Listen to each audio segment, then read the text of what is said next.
श्री स्वामी समर्थ. तुम्हा सर्वांचं श्री स्वामी समर्थ कृपा या चॅनलवर मनापासून खूप खूप स्वागत. स्वामी कृपेने तुमचा आजचा दिवस शुभ जाऊ. स्वामी महाराज तुमच्या सर्व चांगल्या इच्छा पूर्ण करोत हीच स्वामीचरणी प्रार्थना करते आणि आजच्या व्हिडिओला सुरुवात करते. चैत्र महिन्यातील कृष्ण पक्षातील संकष्ट चतुर्थी 27 एप्रिल 2024 रोजी आलेली आहे. हिंदू धर्मामध्ये गणेश चतुर्थीचे विशेष महत्त्व आहे. प्रत्येक महिन्यामध्ये 2 चतुर्थी येतात. शुक्ल पक्षातील चतुर्थीला विनायक चतुर्थी आणि कृष्ण पक्षातील चतुर्थीला संकष्ट चतुर्थी असं म्हटलं जातं.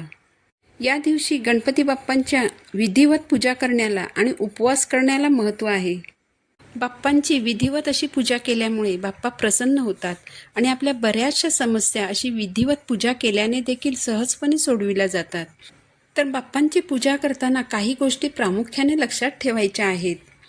बाप्पा हे प्रथम पूजनीय असल्याने सर्वप्रथम बाप्पांना स्नान घालायचं आणि पूजा करताना देखील सर्वप्रथम बाप्पांची पूजा करायची. बाप्पांना आवडणाऱ्या वस्तू या दिवशी बाप्पांना अर्पण करायच्या. गणपती बाप्पा हे एकच असे पुरुष देवता आहेत ज्यांना हळद कुंकू ओलं करून अर्पण केलं जातं.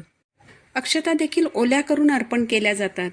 बाप्पांना दुर्वा अर्पण करताना त्या दुर्वा त्यांच्या चरणावर अर्पण करायच्या नाहीत, तर दुर्वांची जुडीही बाप्पांच्या पोटाजवळ ठेवायची आहे आणि बाप्पांना कधीही सुट्ट्या दुर्वा अर्पण करू नयेत. दुर्वांची जुडीच अर्पण करावी. दुर्वा निवडताना एका दुर्वाला 3 काड्या असतील अशी एक दुर्वा घेऊन 21 दुर्वांची एक जुडी बनवायची आणि बाप्पांना अर्पण करायची. बाप्पांना जास्वंदाचं फूल अर्पण करायचं. गणपती बाप्पा ही बुद्धीची आणि ज्ञानाची देवता आहे. संकष्ट चतुर्थीच्या दिवशी गणपती बाप्पांचं तत्त्व जागृत असतं, त्यामुळे या दिवशी काही उपाय व सेवा केल्यास त्यांचं फळ लवकर मिळतं. तर उद्या संकष्टीच्या दिवशी आपल्याला आपल्या मुलांसाठी एक उपाय करायचा आहे. यासाठी तुम्ही व्हिडिओ शेवटपर्यंत पहा आणि चॅनलला सबस्क्राईब केलं नसेल तर चॅनलला सबस्क्राईब जरूर करा.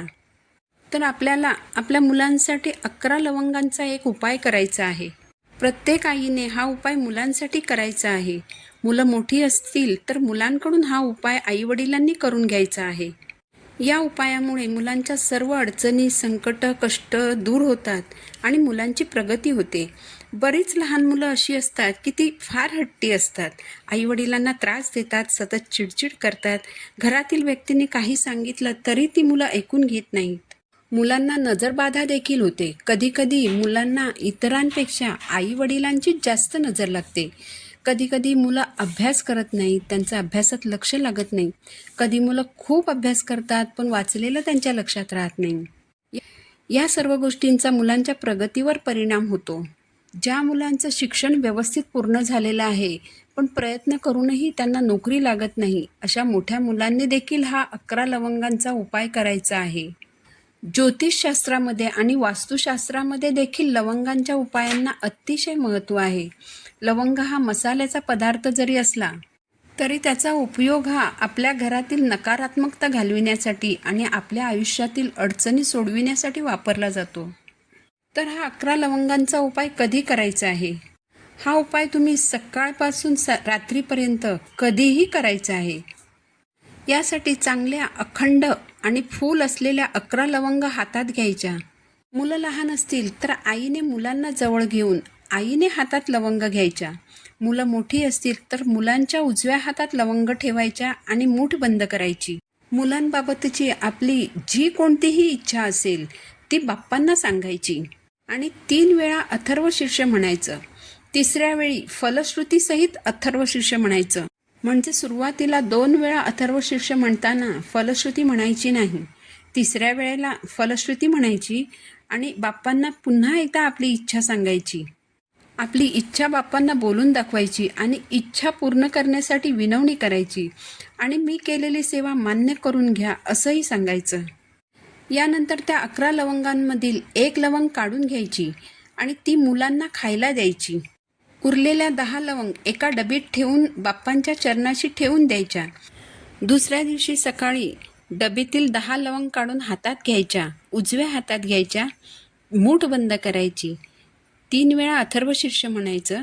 3ऱ्या वेळी फलश्रुतीसहित म्हणायचं आणि 1 लवंग काढून मुलांना खायला द्यायची आणि उरलेल्या 9 लवंग ठेवून द्यायच्या. उरलेल्या 9 लवंगबाबतही असंच करायचं आणि प्रत्येक दिवशी एक एक लवंग मुलांना खाऊ घालायची. ही सेवा उद्या संकष्ट चतुर्थीच्या दिवशी चालू करायची आणि पुढील 11 दिवस ही सेवा चालू राहील. शेवटच्या दिवशी हा उपाय समाप्त होईल. या सेवेमुळे मुलांची प्रगती होईल. या सेवेमुळे मुलांच्या वागण्या बोलण्यात जो फरक होईल तो फरक तुम्हाला सहज दिसून येईल. तर हा उपाय तुम्ही जरूर करून बघा.